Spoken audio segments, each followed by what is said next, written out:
Bakakak TV télé askan wi Bakakak TV télé askan wi ma ne la dawal gaaw abonné si Bakakak TV. arbitre bi sifflé na diggante Aliya Diène Lambo Noor bu Banjul Gambia bi day dafa waj bu jël nag yi diggante Aliya Diène Lambo Noor bu Banjul Aliya Diène Lambo Noor bu Banjul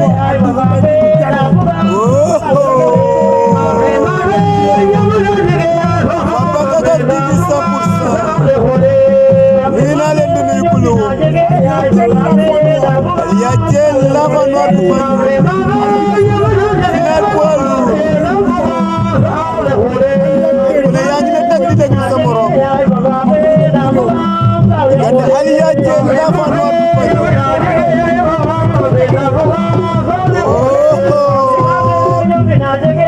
Lambo Noor lo nar